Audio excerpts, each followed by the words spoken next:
Hello Ghosts, I'm Mattshotcha and this is Official Ghost Tactics. Throwing a sensor! Securing the cast now! In this episode we're going to be covering the Engineer. Now, we're going to go through every gun, every gadget, everything that you can use as an Engineer, but let's start off with his passive ability. The Engineer's passive ability is a thing called the Scope Detector, which will basically paint a red laser line back to any enemy that's aiming down the sights at you. So in other words, any enemy on the map, anywhere, aims down the sights at you and you're basically given his exact location. As you can see in the video above, you can trace those red laser lines back to the point of origin and relay that information to your teammates, which comes in handy if you're playing as the Engineer and capping objectives. But now let's move on to the primary weapons. First up is the Goblin and the AKS-74U. They both feature great maneuverability ratings, great power ratings, and great range ratings considering that they're PDWs. They're essentially smaller than SMGs. But to start you out, these are two rock solid guns. I definitely recommend them. And then we're going to move on to the PDRC and the SR3M. Now, unlike the previous two guns, which can be a little jumpy, these both feature great control, and on paper they look like they would feature the same power and range, but they only have 20 round clips. With that high of a rate of fire and that low of an amount of bullets in your clip, you're going to find yourself either reloading a lot or losing those 2-on-1 gunfights. They can be incredibly effective, silenced, and sneaky though. And now my two personal favorites, the L22A2 and the SA58 OSW. The L22 is a bullpup rifle, which as you know increases its mobility and its control. Now the SA58 OSW is a high caliber weapon, but that extra power comes at a price. You're going to have to build it for control because the higher caliber the more kick it's going to have. Nonetheless though, these two are my favorite in the game. So now we've got the MK17 and the OCP11. These were downloadable content guns that came with the Arctic Strike. Now both of these guns are high caliber guns, so they both have that higher damage. The trade-off here being control and maneuverability desperately suffers, so keep that in mind when using them. Playing as Engineer, you also have access to shotguns. We'll start off with the M590A1 and the RMB93. These are the first two shotguns you start out with, and they're both great guns. They deal a good amount of damage, but they are pump action, so you're going to have to really pick your shot wisely, aim for the head, try to get a good one off, because the time it takes you to pump you may not get another one. Now let's go to the M1014 and the MTS-255. These two are semi-automatic, and they're epic. These two shotguns are fucking amazing. Being semi-auto, you can control the recoil, and you can also fire as quickly as your finger can move, so basically, they're the better of the shotguns in the game.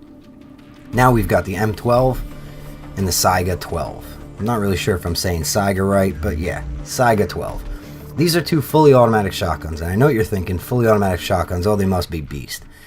They're pretty good, but you gotta remember, they're recoil heavy. If you plan on using them, plan on also building them up for control. The only way you're gonna use them successfully is if they're completely controlled out. Moving on to secondaries, I gotta start with the Engineer's best friend, and that's the stun gun. By far, the best secondary for an Engineer. Also, you have access to the flash bulb, but all I can say is stun gun, stun gun, stun gun. The Engineer's main job is intel. Great way to get intel. Stun them, data hack them. That's what it's all about. You throw a field computer into that mix and you have the most effective usage of the Engineer at all in the game. Now let's take a minute and talk about pistols. First up for the Ghosts, we have the 45T, stun gun, the Card, stun gun, the 5.7 USG, stun gun, and the Defender. Now let's take a look at the Bodark weapons, including the GSH-18, stun gun, the OTS-33, stun gun, and the Wild Boar, stun gun. All that commentary redubbing really actually serves a point though. I feel that the stun gun is your best bet for an Engineer. As the Engineer, you handle all the gadgets, you in a way handle the objectives, and you should be handling intel. And you know, an Engineer with a well-timed data hack can make or break the game for his team. Playing as the Engineer, you're also going to have access to the standalone secondary launchers.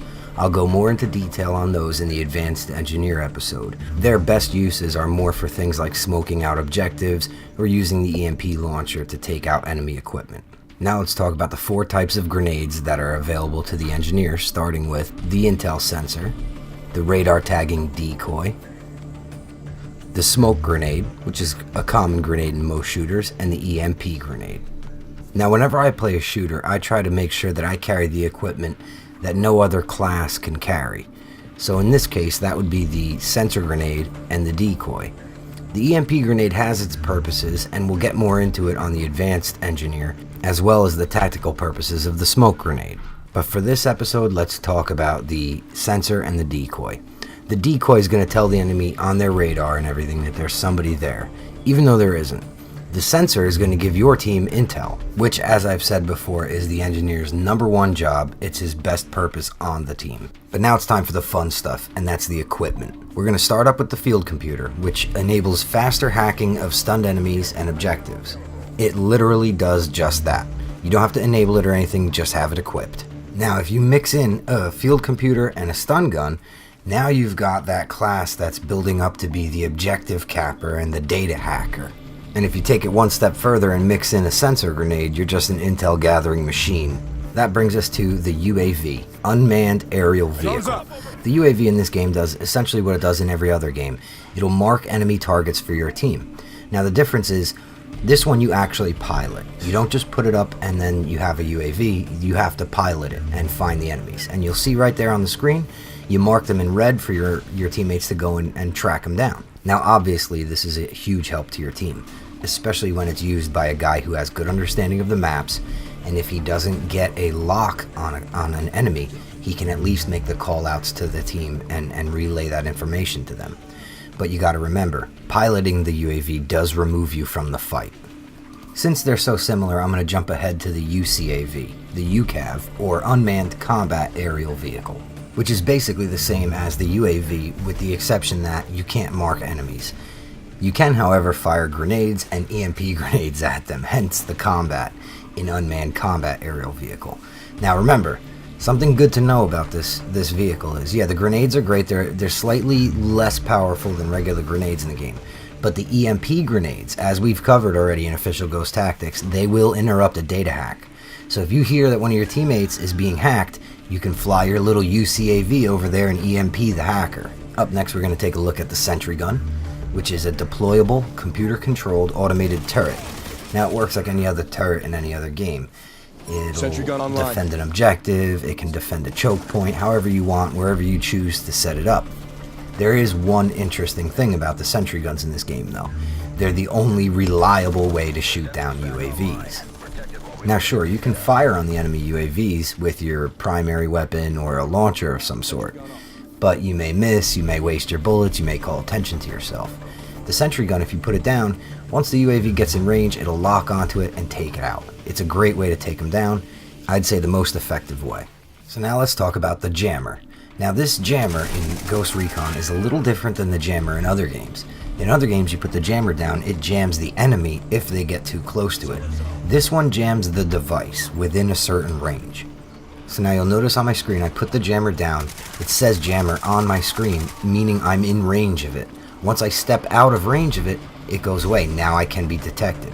Now it doesn't matter where the enemy is on the map. They can be clear across the map, but if you're in the range of your jammer, they can't detect you. So it's a little off the norm, and I think it creates an interesting scenario. So in other words, you put the jammer down at the objective. Now they throw sensors into the objective.